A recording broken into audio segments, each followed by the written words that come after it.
अगर वो तीनों आपके क्लियर हुए तो मैं दावे से कह रहा हूँ यहाँ से बहुत सारे फैक्ट अपने आप क्लियर हो जाएंगे। ठीक है, अब बात ये आ जाती है, प्रश्न चिन्ह ये लग जाता है कि अच्छा क्यों कहा गया मुगल वंश का वास्तविक संस्थापक अकबर को, बाबर को क्यों नहीं कहा गया। बाबर एक सामान्य संस्थापक थे, ठीक है। सबसे पहले अकबर ने वास्तविक संस्थापक उनको इसलिए कहा गया, बहुत ध्यान से सुनना मैं क्या कह रहा हूँ, क्योंकि अकबर ने एक मुगल वंश को एक निश्चित रूप दिया। कैसे? 1575 में सबसे पहले तो उन्होंने मनसब प्रणाली की शुरुआत की। बहुत ध्यान से सुनना मैं क्या कह रहा हूँ, पहला स्टेप को अच्छी तरीके से सुनेंगे। 1575 यानी कि 1575 में अकबर ने मनसब प्रणाली की शुरुआत की। और स्टूडेंट, मनसब का अर्थ होता था रैंक, या कह देते हैं पद, या कह देते हैं ओहदा, एक की बात है। ठीक है, कई बार पूछ लिया जाता है। अच्छा, इस मनसब का मतलब क्या था? मनसब एक अरबी भाषा का शब्द है, ये भी हमें याद होना चाहिए।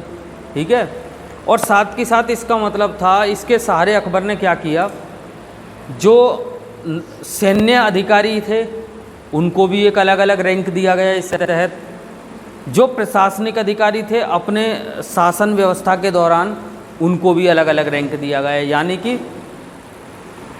प्रशासनिक अधिकारियों के लिए भी इसके अंतर्गत रैंक दिया गया, उनको भी, साथ के साथ सैन्य अधिकारियों को भी रैंक दिया गया। समझ रहे हैं? और ये एक प्रशासनिक व्यवस्था थी। अब आप देखेंगे कि एक प्रशासन को संभालने के लिए, ये एक प्रशासन को संभालने के लिए, इसे पीछे से ऊपर जाओ, तुम जाकर पीछे से ऊपर जाओ। ये एक सैन्य व्यवस्था थी और ये एक प्रशासनिक व्यवस्था को भी सुधारने के लिए ये काम किया गया। बहुत ध्यान से सुनना, ठीक है। क्या? मनसब वाला जो सिस्टम था अकबर का, ठीक है, सैन्य व्यवस्था को भी संभाला, प्रशासनिक व्यवस्था को भी सुदृढ़ किया। इसके अंतर्गत क्या किया कि जो हर एक व्यक्ति है उसको एक रैंक दी गई और रैंक के अनुसार उसका वेतन निश्चित किया गया, यानी कि एक व्यवस्था बनाई अकबर ने। तो 1575 में याद रखना मनसब प्रणाली की शुरुआत की, जिसके अंतर्गत प्रशासनिक और सैन्य दोनों अधिकारियों को रैंक दिया गया और रैंक के अनुसार ही उनको क्या दिया जाता था? वेतन। ठीक है, साथ के साथ जो दूसरी महत्वपूर्ण जो व्यवस्था अकबर के द्वारा शुरू की गई, जिसके लिए अकबर को वास्तविक संस्थापक कहा गया, वो थी आईन दहसाला। मैं जिस नाम को बता रहा हूँ वो अच्छी तरीके से याद रखना, आईन ए दहसाला। ये पूछा जाएगा एग्जाम में कि इसकी शुरुआत कब हुई थी? 1580 ईस्वी में हुई थी। अच्छी तरीके से याद रखना। किसके द्वारा की गई थी? अकबर के द्वारा की गई थी, ये भी हमें याद रखना। 2 स्टेप। क्या थी आईन दहसाला?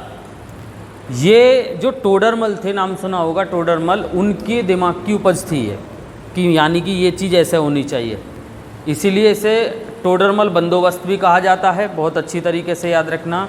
किसको? इसीलिए इसे टोडरमल बंदोबस्त भी कहा जाता है, ये याद रखना। ठीक है, किसको? आईन ए दहसाला को। तो इसके अंतर्गत क्या किया अकबर ने?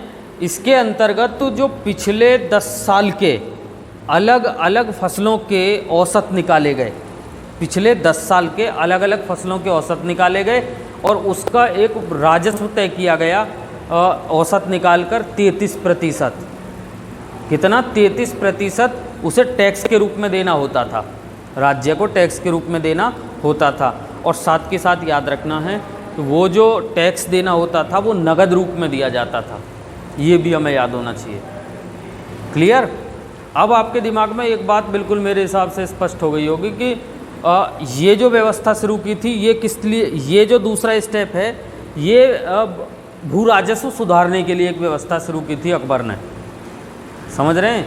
भू राजस्व व्यवस्था सुधारने के लिए ये अकबर ने शुरू की। तो पहली जो व्यवस्था इससे पहले मैंने बताया वो प्रशासनिक और सैन्य अधिकारियों के लिए एक अलग अलग रैंक दिया गया और उसके अनुसार उनको वेतन दिया गया, जिसे हम मनसब कह रहे हैं। समझ रहे हैं? तो दो स्टेप ये ऐसे हैं जो अकबर ने एक मुगल साम्राज्य को एक व्यवस्थित रूप देने के लिए ये काम किया। ठीक है।